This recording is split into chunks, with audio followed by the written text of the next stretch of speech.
नमस्कार। दोपहर प्रदेश न्यूज़ में आप सभी दर्शकों का स्वागत है। मैं हूं अक्षत राज और आइए बढ़ते हैं आज की खबरों की ओर। मुख्यमंत्री भूपेश बघेल शुक्रवार को कोरिया जिले के प्रवास के दौरान जिला मुख्यालय बैकुंठपुर के निकट कृषि महाविद्यालय चेरवापारा में आयोजित कार्यक्रम में जिले को लगभग 212 करोड़ 35 लाख रुपए के विकास कार्यों की सौगात देंगे। बघेल इनमें से 68 करोड़ 21 लाख रुपए की लागत के 80 निर्माण कार्यों का लोकार्पण और 114 करोड़ 13 लाख रुपए की लागत के 130 कार्यों का भूमि पूजन और शिलान्यास करेंगे। मुख्यमंत्री बघेल बैकुंठपुर जिले में जिन कार्यों का भूमि पूजन करेंगे उनमें 18 करोड़ 19 लाख रुपए की लागत से देवाडाड़ पेंड्री वाया मंगोरा मार्ग पर बुधरा नदी पर बनने वाला उच्च स्तरीय पुल एवं पहुंच मार्ग, प्रधानमंत्री ग्राम सड़क योजना के तहत 107 करोड़ 72 लाख रुपए की लागत से बनने वाली 15 सड़कें शामिल हैं। मुख्यमंत्री 2 करोड़ 50 लाख रुपए की लागत से बैकुंठपुर में बनने वाली वायरोलॉजी लैब के लिए भी भूमि पूजन करेंगे। प्रदेश के मुख्यमंत्री भूपेश बघेल ने पूर्ववर्ती सरकार के मुख्यमंत्री पर हमला बोला है। डॉक्टर रमन सिंह की कार्यशैली पर सवाल रखते हुए उन्होंने कहा है कि लगता है डॉक्टर रमन सिंह अभी भी नान घोटाले से उभरे नहीं हैं। उन्होंने राशन कार्ड मामले को लेकर डॉक्टर रमन सिंह को आड़े हाथों लिया। राज्य सरकार के मुखिया ने कहा कि गरीबों को लाभ पहुंचाने का काम किया जा रहा है और उन्हें उसमें भी घोटाला नजर आता है। भूपेश बघेल का कहना है कि भाजपा ने 15 सालों में गरीबों के चावल में डाका डालने का काम किया है और 56 लाख परिवारों के राशन कार्ड की जगह 72 लाख परिवारों को राशन कार्ड बना दिया है। रमन सिंह जी भाई नान घोटाला से उभरे नहीं है, उनको घोटाला ही नजर आता है। ऑनलाइन पेमेंट हो रहा है, उसमें कौन सा घोटाला होगा? 15 दिन के 15 दिन पेमेंट हो रहा है, 2 रुपये किलो में गरीबों को पैसा दिया जा रहा है, उसमें कौन सा घोटाला हो गया? गांव के लोग इसकी व्यवस्था कर रहे हैं, गांव के लोग सबके सामने हैं, गठवान समितियां बनी हैं, स्व सहायता समूह बने हुए हैं, सारे लोग काम कर रहे हैं। इनको तो गरीबों के जहाँ लाभ पहुंचाना है वहाँ उसको घोटाला नज़र आता है, क्योंकि वो घोटाला किए हैं गरीबों के चावल में डाका डालने का काम रमन सिंह जी 15 साल में खूब किए हैं। जब 56 लाख परिवार थे तब 72 लाख राशन कार्ड बना लिए थे। तो वो जो घोटाला किए हैं गरीबों के हक में डाका डाले हैं, इस कारण से ये बात कर रहे हैं। जनता कांग्रेस छत्तीसगढ़ के द्वारा आज बीरगांव में जंगी प्रदर्शन किया गया। बीरगांव नगर निगम के घेराव में वादा निभाओ रैली निकालकर हजारों लोगों ने उसमें भाग लिया। बड़ी संख्या में महिलाओं ने हाथों में गुलाबी झंडा थामकर नगर निगम को घेरा। इस दौरान युवा जनता कांग्रेसी और पुलिस के बीच घंटों झूमाझटकी हुई। नगर निगम घेराव के पहले बुधवारी बाजार बीरगांव में वादा निभाओ सभा का आयोजन किया गया, जिसमें पार्टी की राष्ट्रीय अध्यक्ष डॉक्टर रेणु जोगी, पार्टी अध्यक्ष श्री अमित जोगी, महामंत्री श्री महेश देवांगन, जिला अध्यक्ष ओम प्रकाश देवांगन और जनता कांग्रेस के महापौर प्रत्याशी एवज देवांगन, नगर निगम के नेता प्रतिपक्ष और कांग्रेस नेता भीखम देवांगन ने जनता कांग्रेस में विश्वास जताते हुए जनता कांग्रेस का दामन थामा। इस दौरान party supremo doctor Renu Jogi ने कहा, अमीर धरती के गरीबों को अमीर बनाना और उनके स्वाभिमान जगाना का सपना जोगी ने देखा था, जिसको पूरा करेंगे। बीरगांव की जनता के हक की लड़ाई लड़ने के पीछे नहीं हटेंगे। छत्तीसगढ़ में बढ़ते अपराध को लेकर जमकर सियासत हो रही है। लगातार दुष्कर्म, जुआ, सट्टा, धोखाधड़ी और चाकूबाजी की घटना बढ़ने से आम जनता चैन की सांस कैसे ले रही? वह आम जनता की सुरक्षा की चिंता अगर सरकार नहीं करेगी तो कौन करेगी, जिसे लेकर सियासत भी होने लगी है। वहीं बीजेपी अब इस मुद्दे को लेकर कांग्रेस सरकार को घेरते नजर आ रही है।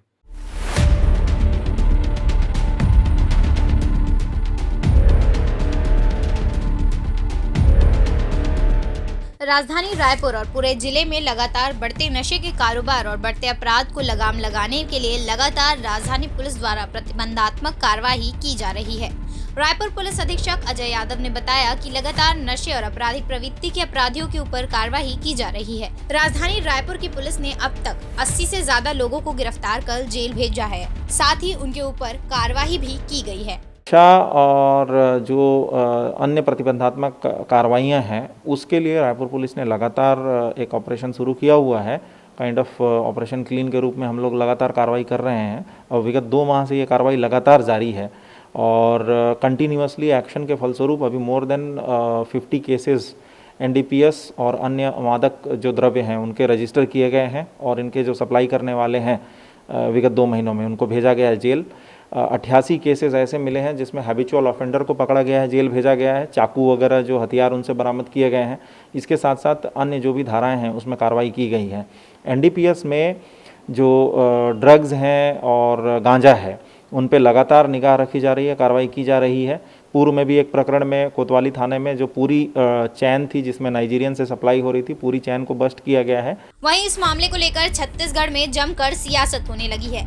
बीजेपी प्रवक्ता गौरी शंकर ने कांग्रेस सरकार पर हमला बोलते हुए कहा कि जब से छत्तीसगढ़ में कांग्रेस सरकार आई है तब से गुंडे बदमाशों के हौसले और भी बुलंद होते जा रहे हैं। सरकार का नियंत्रण अपने सरकारी सिस्टम में बिल्कुल नहीं है। इस बार सत्ता में नेता नहीं अपराधी चरित्र के लोग इस बार आ गए हैं और इसी कारण यहाँ पर प्रदेश में लगातार अपराध बढ़ रहा है, नशे का कारोबार बढ़ रहा है और सबसे चिंताजनक बात यह है इसमें कांग्रेस पार्टी के नेताओं का पूरी तरह से जो उनका शिरकत है वो सामने आ रही है। वहीं इस मामले को लेकर कांग्रेस प्रवक्ता सुशील आनंद शुक्ला ने अपने सरकार की बचाव करते हुए कहा कि जब से प्रदेश में कांग्रेस सरकार सत्ता में आई है तब से प्रदेश में अपराध का आंकड़ा कम हुआ है और लगातार गुंडे बदमाश और नशे के कारोबार में संलिप्त लोगों को लगातार खिलाफ उनकी कार्रवाई पुलिस कर रही है। सरकार की प्राथमिकता है कि नागरिकों को जीवन जीने के लिए भयमुक्त वातावरण देना। अब पुलिस का काम है सरकार के मंशा के अनुरूप अपराधियों पे लगाम कसना, अपराधियों में कानून का भय पैदा करना। पुलिस उस दिशा में बढ़िया काम कर रही है, अपराधियों पे लगाम कसा जा रहा है।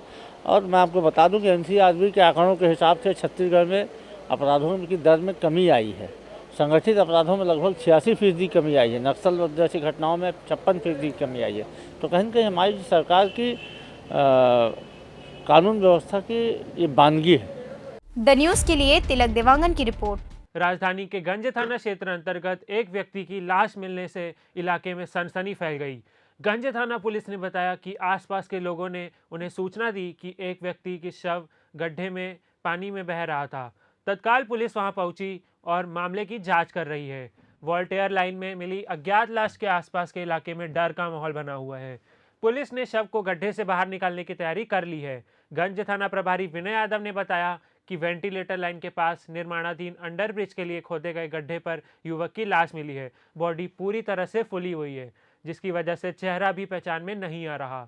मृतक के शरीर में कोई अन्य चोट के निशान नहीं है, जिससे अंदाजा लगाया जा रहा है कि उसकी मौत की वजह पानी में डूबने से हुई। आज के इस डिजिटल युग में जहां लोग अपने से ज़्यादा मोबाइल में टाइम देते हैं, वहीं इस दूल्हे ने छत्तीसगढ़ी पारंपरिक परंपरा से 11 बैलगाड़ियों में अपनी बारात निकालकर लोगों को हैरान कर दिया। बता दें कि राजनांदगांव जिला मुख्यालय से महज 10 किलोमीटर दूर ग्राम जंगलपुर में इस आधुनिकता के ज़माने में बैलगाड़ी से बारात लेकर पहुंचा दूल्हा। जंगल में शहीद पूर्णानंद साहू के बहन की शादी में ग्राम अर्जुनी, जो कि जंगलपुर ग्राम से 7 किलोमीटर दूर है, वहां बैलगाड़ी में बैठकर दूल्हा बारात पहुंचा, जबकि दूल्हा अमेरिका में नौकरी करता है। फिर भी पुराने ज़माने की परंपरा के अनुसार 11 बैलगाड़ी के साथ बाराती पहुंचे। जब बैलगाड़ी से बाराती चलने लगे तो कौतूहल का विषय बन गया था। रोड में चलने वाले राहगीर अपने मोबाइल से फ़ोटो खींचने लगे। गांव पहुंचने पर देखने वाली की भीड़ लग गई थी। आज की डिजिटल दुनिया में लोग चांद तक पहुंच गए और मंगल ग्रह पर मकान बना रहे हैं। और इस आधुनिक ज़माने पर आज भी ऐसे लोग हैं जो अपनी पुरानी परंपरा को बचाए रखने और छत्तीसगढ़ी की सांस्कृतिक को आज भी जीवित रखते हुए इस अंदाज में बारात देखने को मिली।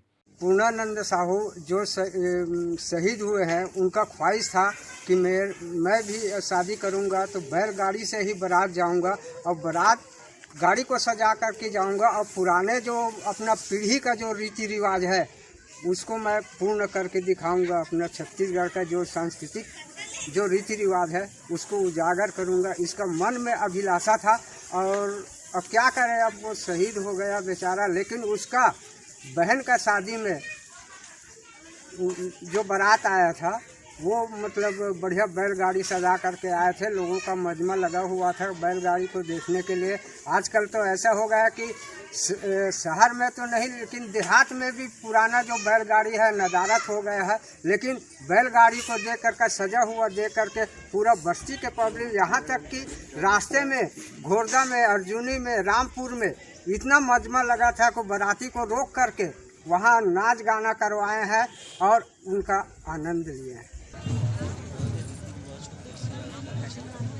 वैश्विक महामारी कोरोना ने देश दुनिया की अर्थव्यवस्था के साथ साथ लोगों की आजीविका को भी काफ़ी नुकसान पहुंचाया है। एक तरफ लॉकडाउन में जहां रोजगार धंधों पर संकट छाया, तो वहीं अनलॉक होने के बाद भी लोगों को उनकी क्षमता के अनुरूप काम नहीं मिल पा रहा। इन सब के बावजूद हमारे बीच ऐसे कई उदाहरण हैं जहां लोगों ने कोरोना महामारी जैसी आपदा को अवसर में बदला है और खुद के साथ साथ दूसरे लोगों की आजीविका के लिए भी नए रास्ते बनाए हैं। आज के दोपहर प्रदेश न्यूज़ में बस इतना ही। आगे की खबरों के लिए देखते रहिए द न्यूज़।